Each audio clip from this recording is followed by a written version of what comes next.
Good evening, ladies and gentlemen, and welcome to the 2025 Salisbury City Candidate Forum, sponsored by the Rowan County Chamber, Salisbury Post, Catawba College, Miller Davis, and the Norville Theater. I'm Dr. Michael Bitzer of Catawba College, and I'll be serving as the moderator for tonight's forum. Please join me in welcoming our candidates here this evening.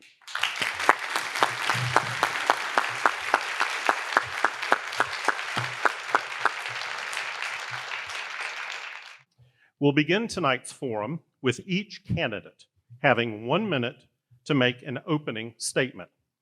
I will then ask questions submitted by the Salisbury Post readers.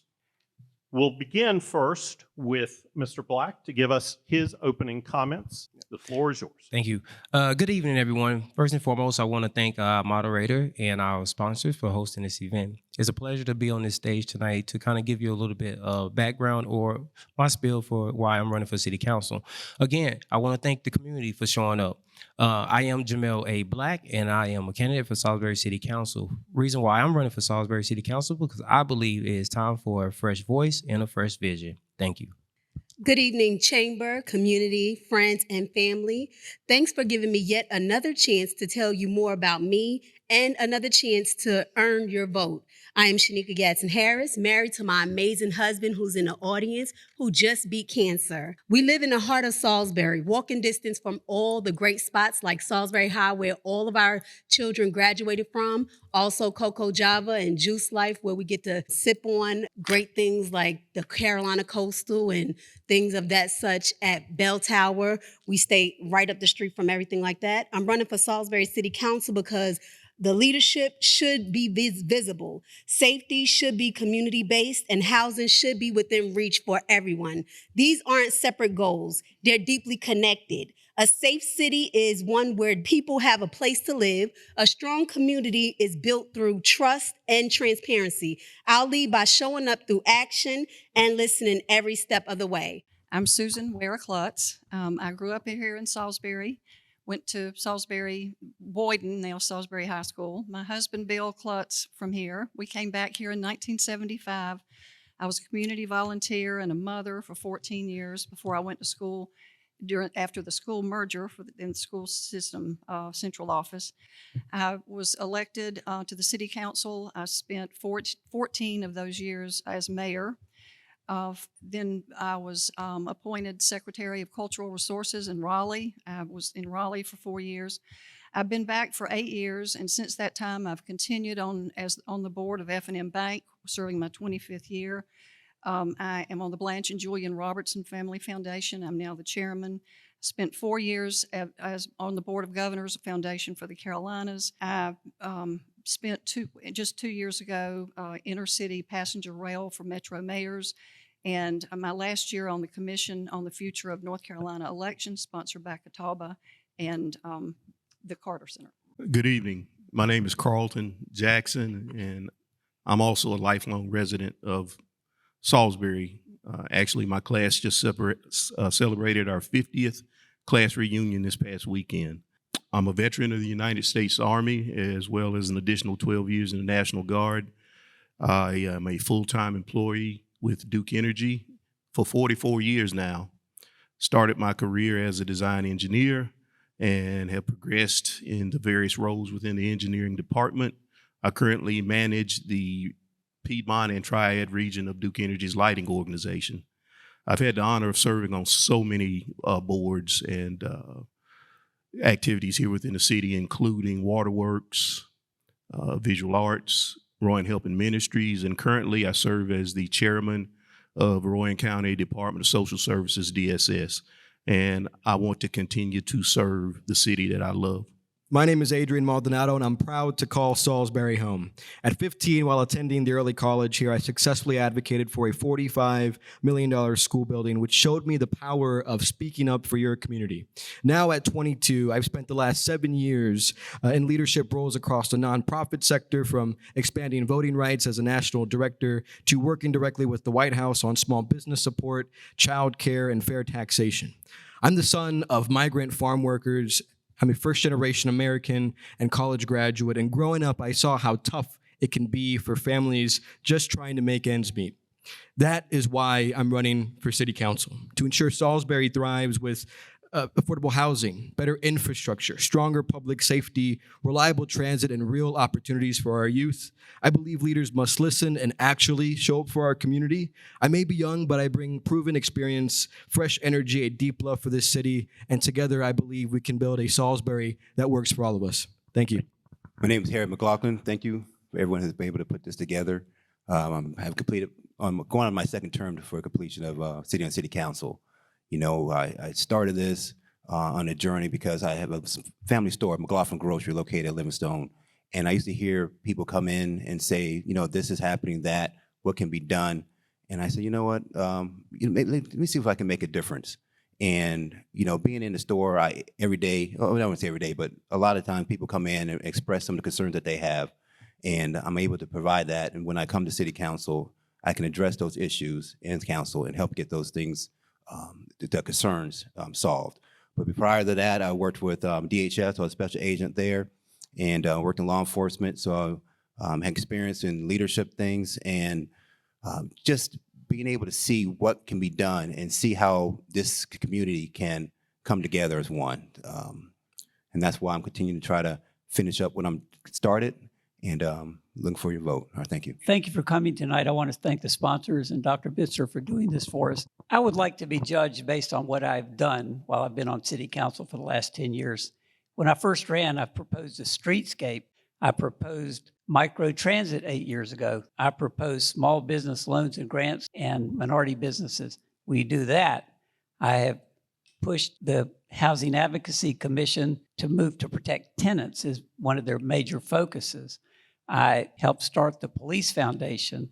When we had to build 2 fire stations, I said, let's build them both now. It was going to cost $12 million. If we'd listened to me 6 years ago, could have saved $6 million. So I hope you'll judge me on my performance. Thank you. I'm here because it's about the candidacy and getting the vote out. I applaud all the candidates here tonight. It is hard. It's hard to put yourself out there for something that's larger than you. So thank you all for running. We need to continue to work stronger together to make our city as strong as possible. It's never been more true than when we lost Mayor Alexander in 2024. Loss of my friend and colleague was a shock to me and our entire city. Embracing the challenge of transitioning to mayor allowed me to lean into my experience, my relationships, and my effectiveness to ensure a seamless transition at an incredibly difficult time. As your mayor, I believe it's about embracing one another and finding value in every citizen. So I am here to support this process. I believe in democracy and free and fair elections, and thank you for having me. My name is Nina Thomas. I live here in Salisbury. I'm a wife, I'm a mom. I'm also someone who's worked in healthcare for the past 25 years. I chose to run for Salisbury City Council because I care deeply about our community and believe leadership should listen and act and serve with compassion. I'm also a mother who lost a son to gun violence. So that's why it's a priority for me for safer neighborhoods built on trust between police and the community. Thank you. The question is, why are you running for office, and what are your top 3 priorities? I'm running for office, again, just to accomplish some of the things of my priorities that we started.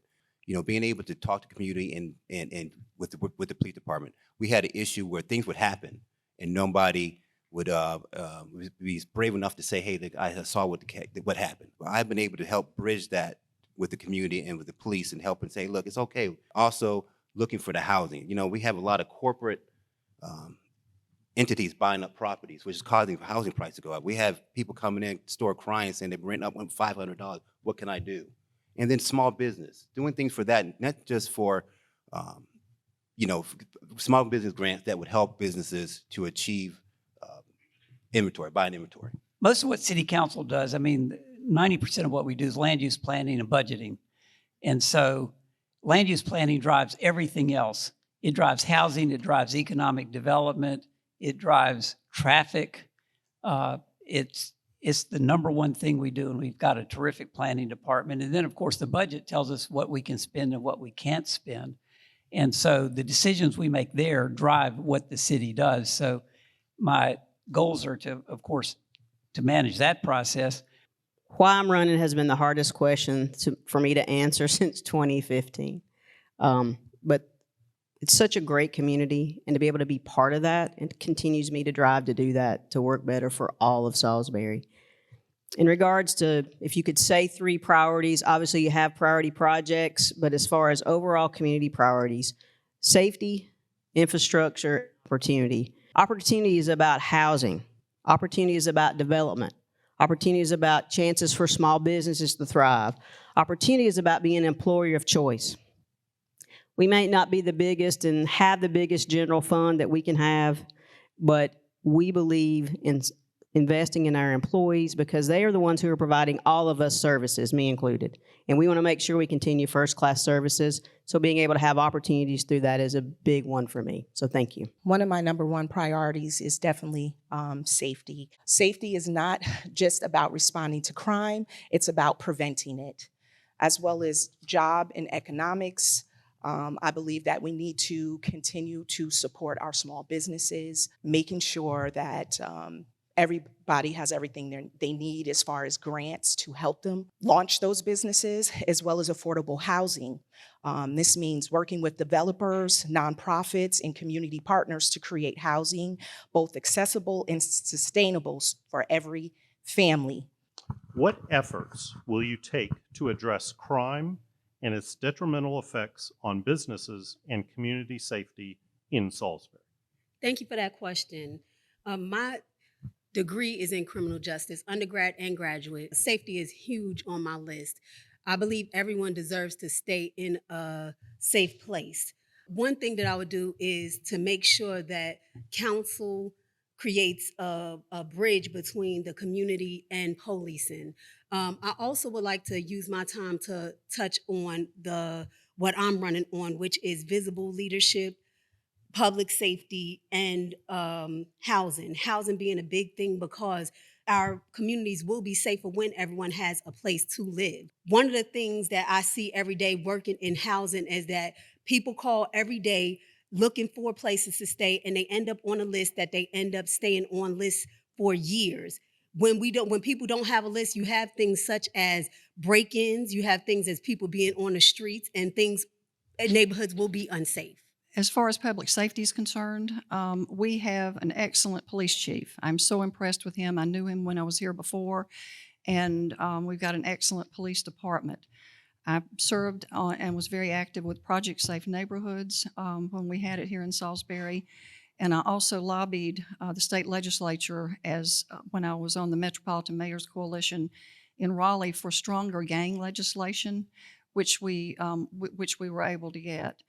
I think showing that we have a safe city and supporting the police department and what they do is critical, but it really takes everyone to help with that. It takes communities, it takes nonprofits, and I will do anything I can to support that. If you were to poll everyone in this room, I think we would get a consensus that we basically want the same things for our families.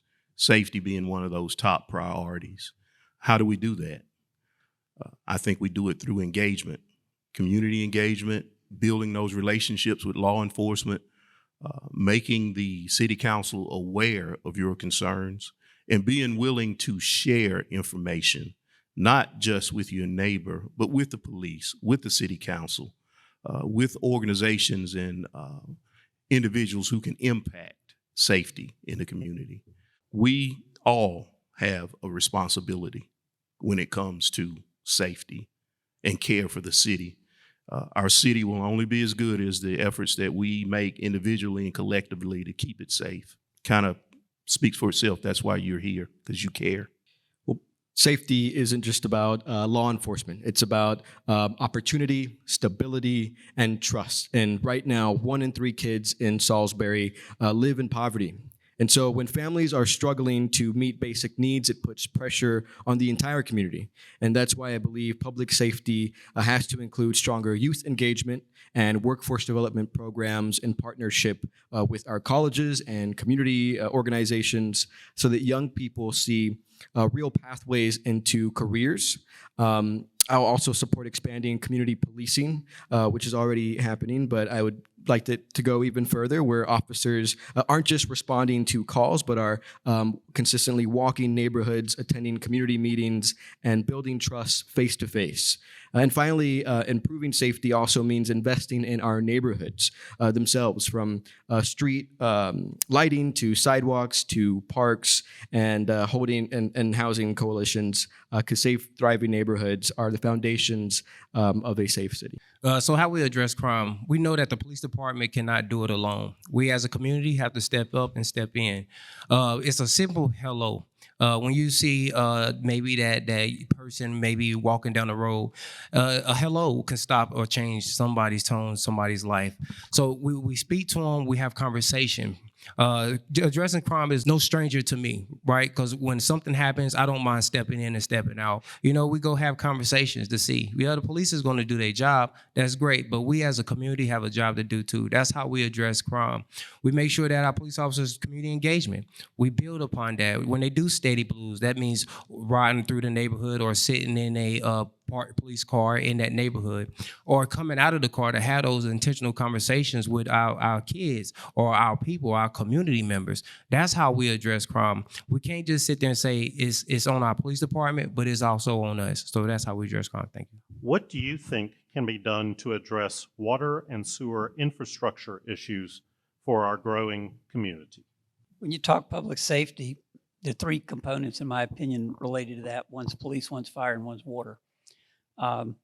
We have about $250 million invested in our water system. I know that the public gets upset when we have to raise our rates every year, but maintaining that water system is just absolutely critical. The most critical issue that we're facing right now, which we're wrestling with as a city, is the fact that the intake plant can be underwater when we have floods. And so we are in the process of having to move it upstream so it doesn't flood. We've had 2 or 3 times while I've been on council where we were within 2 or 3 days of running out of water, or we would have to turn it off because the intake plant would be flooded. So getting the money, finding the money to fix our intake plant to move it upstream is the most critical issue we face there. Other than that, we have an outstanding water system, and we serve not just the city of Salisbury, so it's a major asset. I mentioned earlier that we had priority projects when I was asked what were my 3 reasons for running. I'll show you now. This is one of the 3. If we're talking about anything else differently, these are things. And one of these is the Salisbury-Rowan Water Utility Resiliency Project. It's important that we maintain that safety around our water system.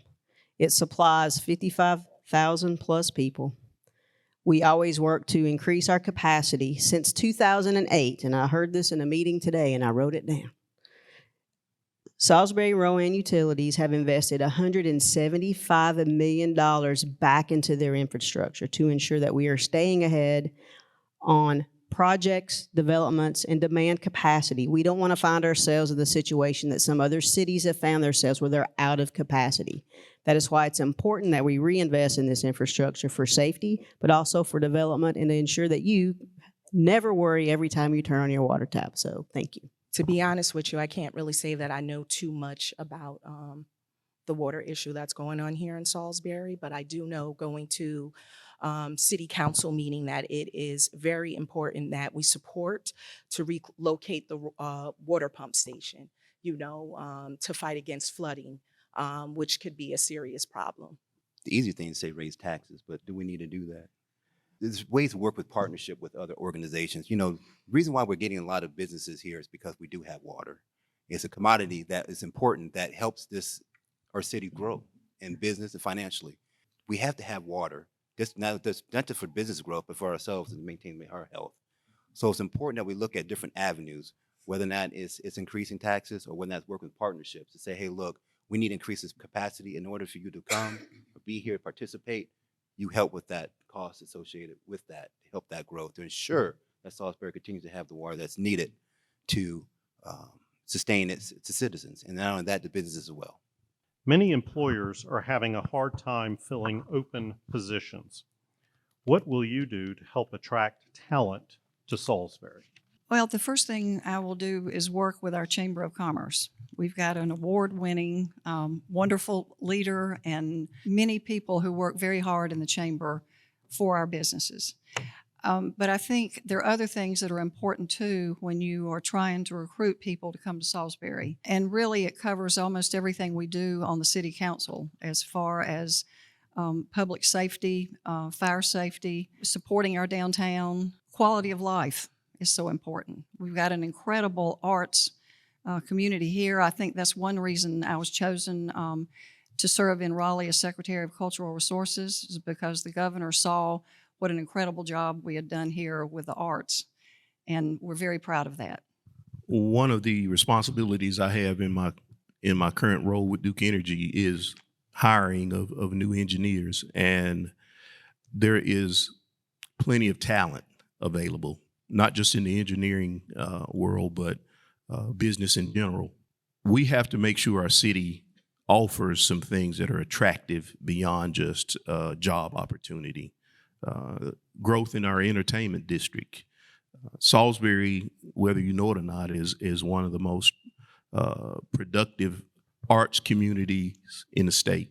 Well, Salisbury is already a job hub. We have over 28,000 jobs in the city limits and thousands commuting in our city every day. And that shows that corporations already see the value here. But if we want to attract larger employers to set up shop and stay, then we need to focus on what they're looking for, which is infrastructure and workforce, but also quality of life. And so that means making sure that we have shovel-ready sites with water and sewer, broadband, but then also partnering with our current colleges. We have some great colleges here, Livingstone, Catawba, RCCC Hood, and so continuing to invest I would say also in housing, transit, public safety, so that companies know that Salisbury is not only a good place to do business, but also a good place for their employees to live. And I'll work closely, commit to working closely with the Rowan EDC and regional partners to recruit employers while making sure opportunities benefit local residents first. Salisbury is a unique city. We have 4 institutions right here in Salisbury. We have Hood Theological, Catawba College, Livingstone College, and Rowan Cabarrus Community College. We have to find out unique and create unique partnerships and ways to tap into those students over there, because we have 4 institutions. So when we say that how we can attract talent, we tap into those local colleges that we have right here in town. We should be able to build upon that, create unique opportunities, and create that so our talent that's already here will stay here, live here, work here, and play here. What we can do is market Salisbury's quality of life and cost advantages to remote professionals and small creative firms, adopt inclusionary housing policies and redevelopment projects, launch targeted apprenticeship programs in health and manufacturing, since those are 2 of our largest fields of work in Salisbury. And I definitely agree with all the colleges that we have here. We want these students to stay here and make their living here. So that's how we can get them to stay. What specific steps would you take to ensure our citizens are able to find safe and affordable housing in Salisbury? Housing is a challenge across the country. The things that we are currently doing is we're really working on public and private partnership to make this happen. One of our 3 big priority projects is the Kessler Mill development. Will Kessler Mill development solve everything for housing problems? No, but it's a great start. Public-private partnership again with the Ford City lofts that are coming downtown for senior housing. We continue to work with that. A lot of this is a state-level solve, but we would be remiss if we didn't own some of that locally. We have to continue to work for and ensuring fair housing conditions exist. That's why we have our code enforcement team, which we continue to invest in. We have our homeless liaisons, which is a department that's created under our police department through a grant, and now we have 2 people working for that. So those are the things that we can do, but it is a bigger problem. I feel as though that we can work with developers, nonprofit, community partners to create housing that's both accessible and sustainable, so every family has a place to call home. There's a lot of corporate and individual owners coming in and buying up properties and causing the rental properties go up. But not only that, because it's a money generated process, they don't really mind who's in there. We need to hold landlords accountable for who allow them to come in. I worked with the police department in helping to ensure that we see the same problems come from the same house and find out it's the same landowner. You know, we're working, trying to find ways that we can hold them accountable. By holding them accountable, you can solve some of these issues that we're having as far as crime. A lot of these problem homes by the landlords continue to have is the people who are doing drugs, who are doing the loud noise, they're doing things that are disrupting the community. We can make things different and make them safer by holding landlords accountable and punishable fines or whatever the case may be. Affordable housing, we're looking to, when we find development areas, to find places that we can help, not just for individuals, from nurses to the low middle income individuals, help them find places as well. Salisbury's not a very expensive city. I have a daughter, lives in Seattle. She lives in a Craftsman house. That's a Lego house made by Sears, came in a box in 1940, and is today worth $1.5 million. All right? So this is a very, very difficult problem. I've been to a number of conferences, talked to other cities. Some of the things they're wrestling with, for example, are a landlord list, where you create a list of landlords who want to be on the list to show that we're good landlords. And that's become pretty popular. Tiny homes are becoming big in some cities, using, 400, 800 square foot homes that cost $40,000 to $50,000 instead of $300,000. Please explain if you believe the Empire Hotel project will have a positive or negative economic impact in our community, and what will you do to support or oppose it? I do think it's going to have a positive impact. There's been some controversy and some concern that with the city selling that property back to a real estate agency. But in all honesty, the city is not in the housing business. They're not in the rental business. There was some concessions made, some plans made surrounding the sale back to a real estate investor. And those particulars associated with the sale are going to generate some more interest in downtown, not just in downtown living, but also with potential restaurants and shops.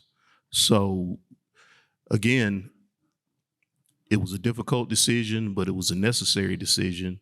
And let real estate handle real estate, not city.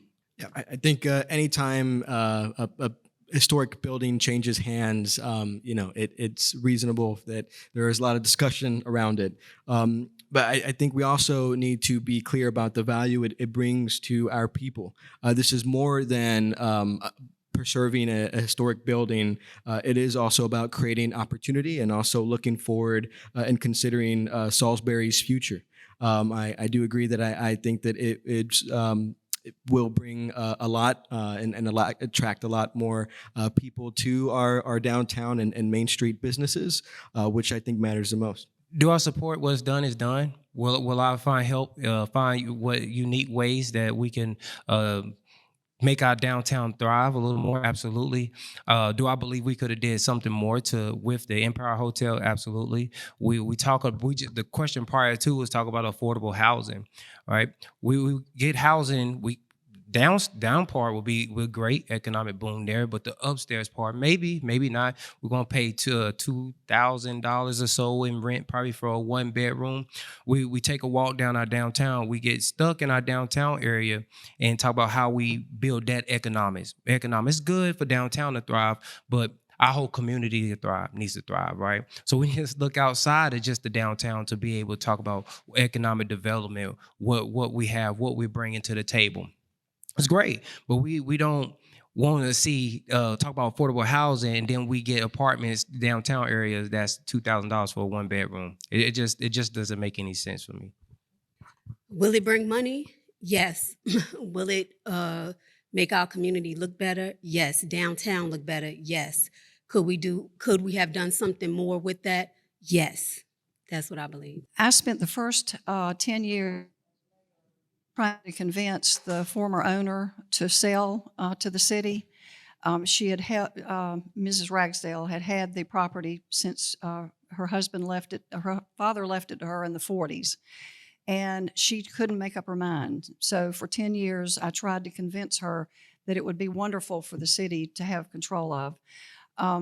After 10 years, she died at 104, and her heirs left it as a gift sale to the city. I cut the ribbon on that during 2008, right before the big recession, just as we had found the perfect developer from Raleigh who was coming in to do what he had done in downtown Raleigh with the Empire Hotel, and everything stopped. We had even moved the tenants out that were renting of the downtown, and it's remained vacant. So that's one reason I would love to come back, as I want to see this project finished. I think it's incredibly important for Salisbury and our history. How far do you think the city should go in upgrading the old Wells Fargo building at Main and Fisher Streets to make it a new civic center and office space? I think that they should go ahead and get that project going, and I think it'll be a good thing for Salisbury to have more space, because it's definitely needed, because the city is growing, and we definitely have to grow with the city. You know, at one time, the Civic Center, I still maybe haven't looked lately, but generated the most revenue for the city as far as Parks and Rec because of the rental spaces within it. But like a lot of things, sometimes we have to look at different avenues to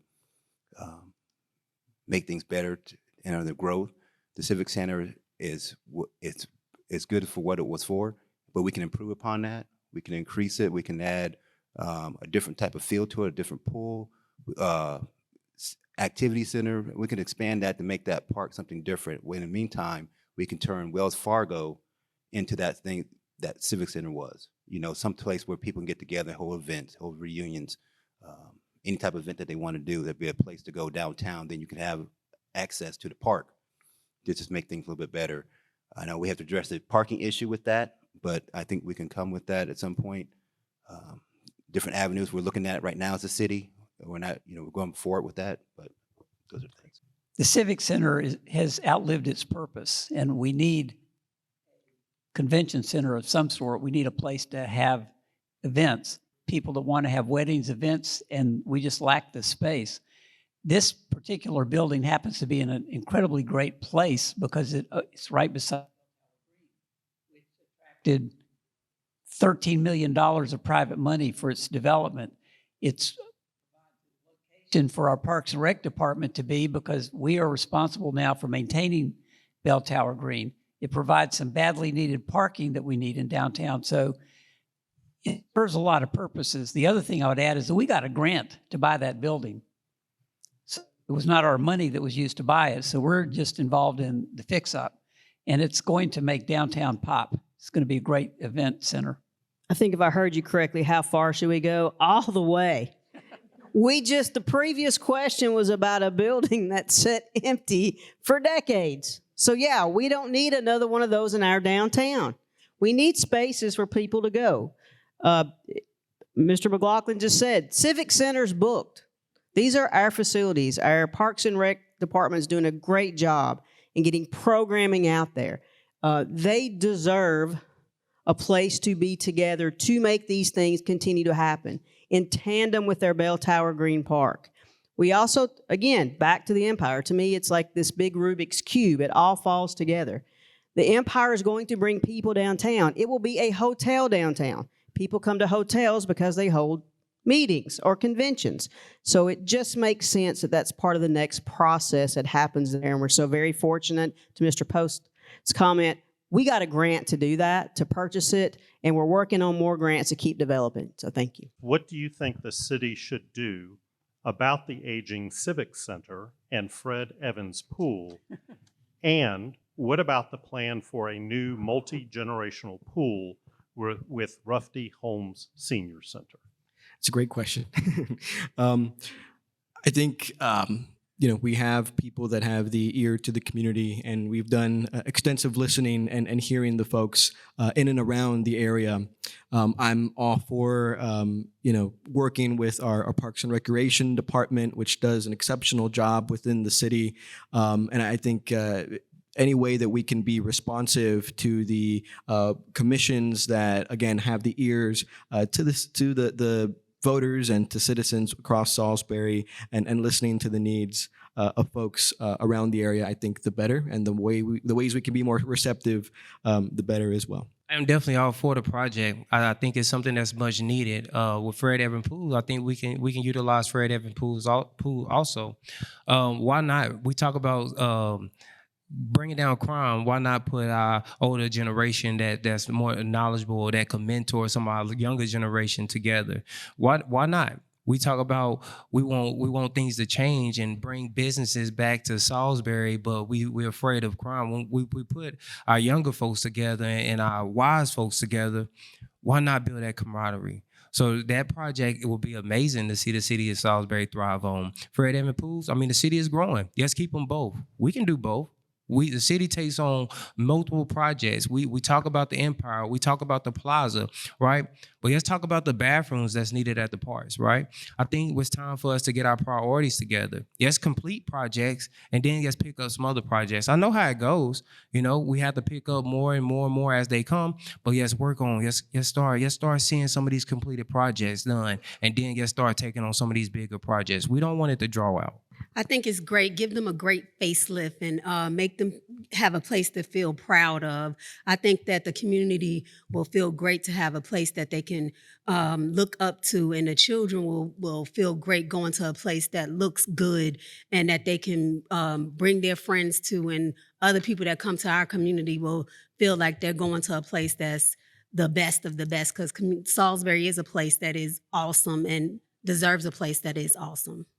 The Fred Evans Pool is incredibly important to this community for many reasons. And one is for the neighborhood.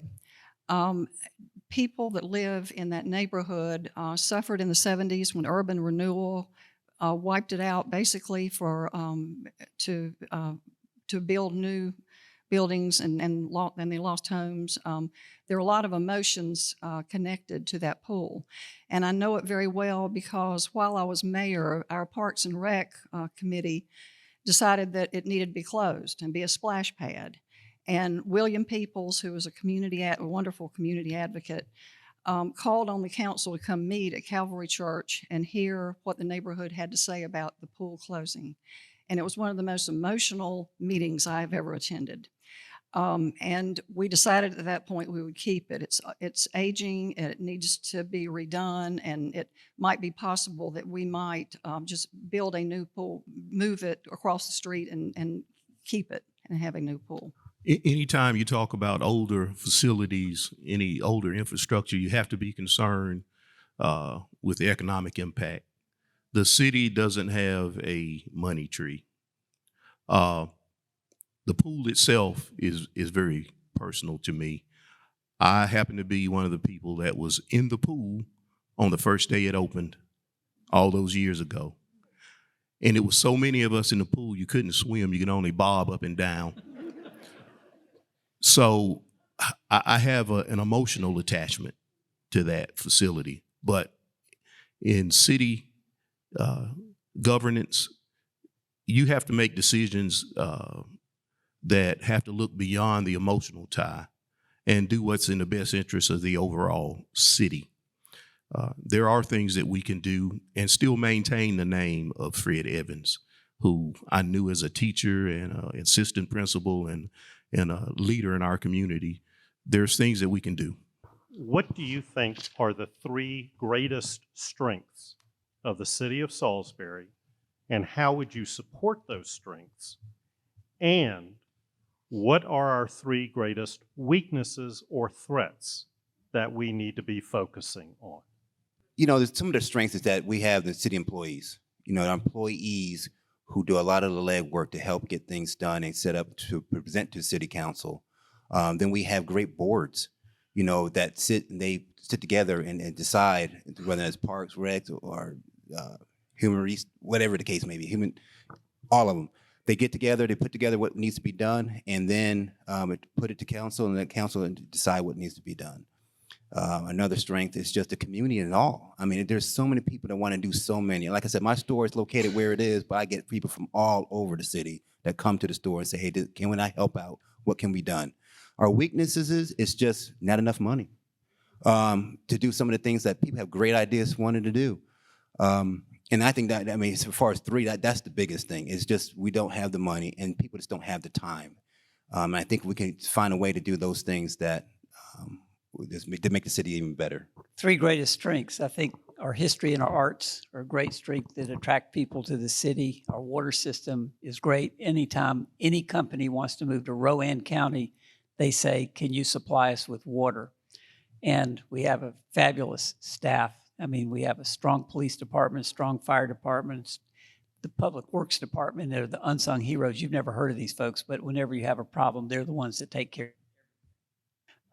Weaknesses, as Harry mentioned, we have a low tax base.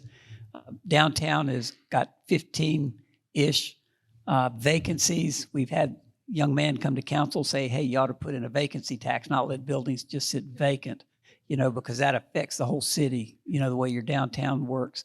And this is a hornet's nest, but we have a problem with our schools. I think when you talk economic development, the first thing that people look when they move to a city is, how good are your schools? I want my kids to go to great schools. And that is a very difficult problem that we are going to have to face someday. Three greatest strengths I could answer in one word. It's the people. It's our employees, it's our volunteers, and it's all of our communities. It takes all of that to make Salisbury for everyone. And I could never be more thankful and humbled by all the people that always seem to be surrounded everywhere you go in Salisbury. How do you support them? Well, that would go to, and I'll choose the word opportunity instead of weakness. I think Harry said it, cash. 1 cent tax increase for the city of Salisbury is only $450,000. That might sound like a whole lot, right? A whole lot doesn't get done with $450,000. So we want to try to avoid that. You know what 1 cent does for the city of Concord? $2.4 million. Big difference. So we're in like the puberty of growth, right? We're getting demanded for services before we get there. Obviously, being a historic city, when you start remodeling something, you find surprises, and then obviously growth remains a challenge.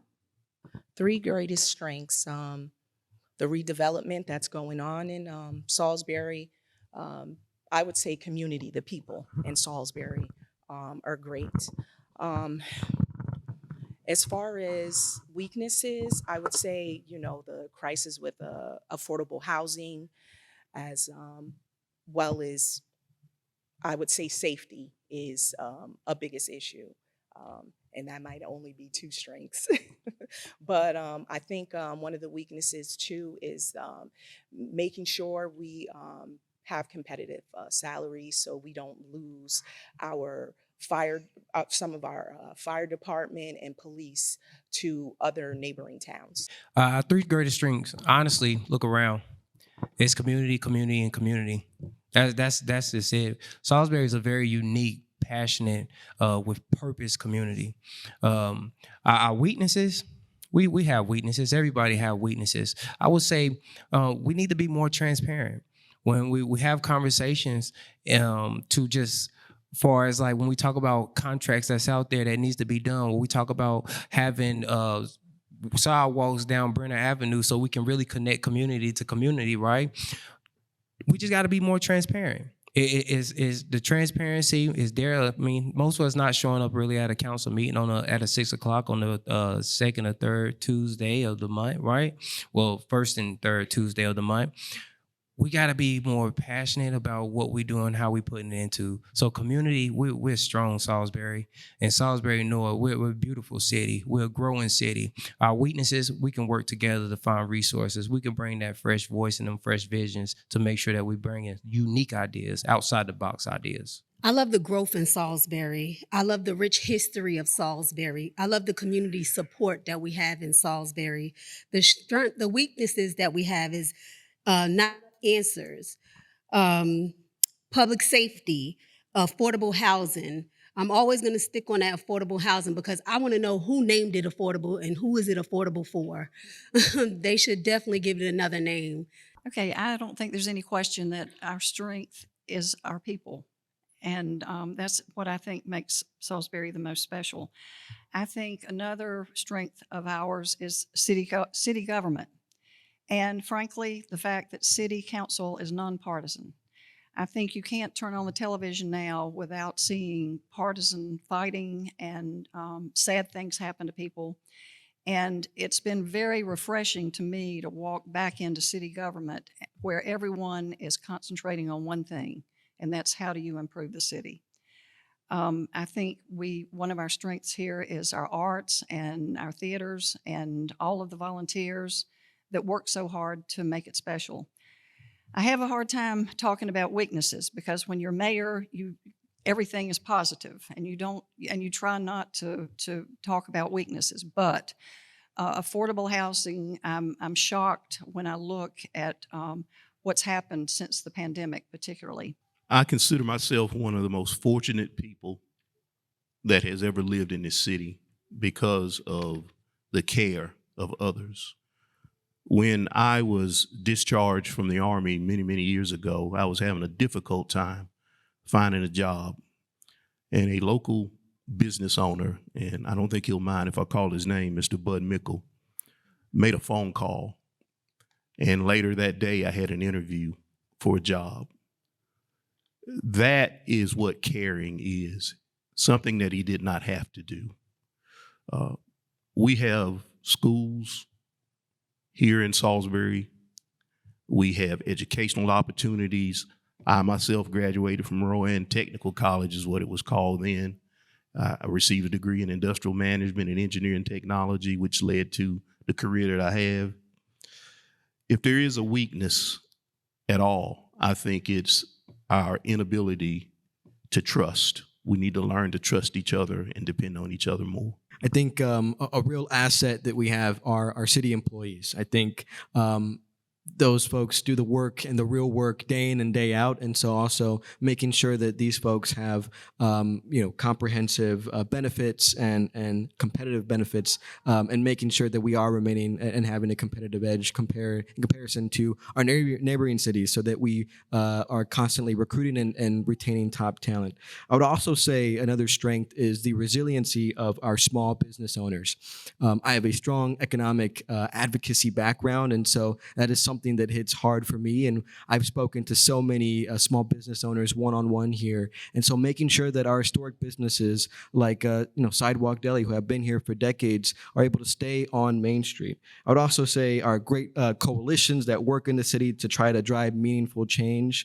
And some weaknesses would be affordable housing, public safety, and also attracting the sort of very attractive, youth-friendly and innovative businesses that make people, especially our youth, want to stay here long-term. Thank you. We'll now have concluding remarks from our candidates. Ms. Thomas, we'll go in reverse alphabetical order. So I just want to thank everybody again for coming out. Once again, my name is Nina Thomas. I'm ready to serve you with integrity, compassion, and a commitment to show up, listen, and learn. I also would like to be your voice. Thank you. My dedication to putting people over politics has grown even stronger since I first began serving Salisbury as a council member in 2017. Currently serving as your mayor, I fully believe that the people of our city is what makes it so special and unique. This is why I love living here, and it's why I'm fully committed to giving back to the city of Salisbury. I'm dedicated to people over the politics and continuing to build relationships to make our city better for everyone. I love Salisbury. You've heard it for the last 10 years. I hope you love Salisbury like I do. I am running for mayor. I am running unopposed, but I do still need your support. I love being part of this process, so thank you for including me tonight in this. And don't forget to go vote. Early voting starts, I think, like Thursday. And then Election Day is on November 4th. So please make sure you go out and vote, and please continue to support this process for our country. Thank you. First of all, I want to thank everybody who's here, for coming in and participating in the democratic process. I'd like to again thank Dr. Bitzer and all of the different sponsors. I've had a life that's been unbelievable. I mean, if I could live a life again, I would live exactly what I did. And one of the great honors I've had is being on city council in Salisbury, city where I grew up. And so all I can say is thank you for allowing me to have done this for the past 10 years, and I hope you'll give me another chance. And again, I would say just judge me on what I've done. I've brought some new ideas to Salisbury, and I've gotten them accomplished. And so it's kind of where I am. It's what I've done. And so thank you so much again for being here, and go out and vote. My name is Harry McLaughlin, and I'm running again because, the community, I'm a small business owner, and we've had individuals as a small business come together and just work on different things and helping one another. I've seen the increase in community involvement and doing things to help the city. Born with a speech impediment, sometimes words I want to say don't come out correctly. I remember taking those classes in elementary school, but I do want to say this while I'm running. It's my favorite, the good book. It comes from a chapter called Proverbs. It says, "Open my mouth for the mute and for the rights of all those who are destitute. Open my mouth to judge righteously, to defend the rights of the poor and needy." And that's what I continue to try to do. Thank you. Right. Well, tonight you've heard a lot of ideas, but I want to leave you with this. I know I don't look like the traditional candidate, and even compared to many of them on stage, and that's exactly the point. Salisbury deserves fresh leadership that reflects the people it serves and has lived the lives that many of our families have. I come from a working class background, and I know what it means to build from the ground up. On this campaign, I've listened to the voices of our community, from local entrepreneurs working to keep their doors open, to college students wondering if Salisbury has a future for them, to seniors who have spent their entire lives here hoping to see the city thrive. Their hopes, their struggles, their ideas, that's what drives me. I'm running because Salisbury can rise to meet its challenges with practical, pragmatic solutions, compassion, and new energy. And at the end of the day, Salisbury deserves a fighter and a steadfast leader who will champion the needs of voices of our community, and that's exactly the kind of leadership that I would hope to bring. Thank you. Thanks to everyone for coming out tonight. I've said this over and over again, and I'll continue to say it. I'm not a politician. I was appointed to the board, and I have enjoyed the last 10 months, almost 11 months that I've had the opportunity to serve. I did not know the city council got paid. I thought it would be more volunteer work like I've always done. So I hope that tells you something. I love Salisbury, and Salisbury has been good to me and my family. It's given me about everything I could ask for and more. And the least I can do is give back and continue to serve in whatever capacity I can. So if you think I'm worthy, even though I'm not a politician, I certainly would appreciate your vote. So God bless you and thank you. Thank you. Well, you're probably surprised I'm sitting here. Well, actually, nobody is more surprised than I am. And so I'd like to explain what am I doing back. When I left 12 years ago, our council chose Karen Alexander to take my seat. We thought she was the perfect person. She had done such wonderful architectural work. She was so devoted to Salisbury, and she was the perfect person. We stayed close while I was in Raleigh for 4 years. I came back 8 years ago. We had lunch every week to talk about city government because we both loved it. And you don't find two women that usually will have lunch together and spend an hour or two talking about the excitement of running city government, but we did. When she tragically died and left us, the council was nice enough to invite me to come back just to finish this year, which I did.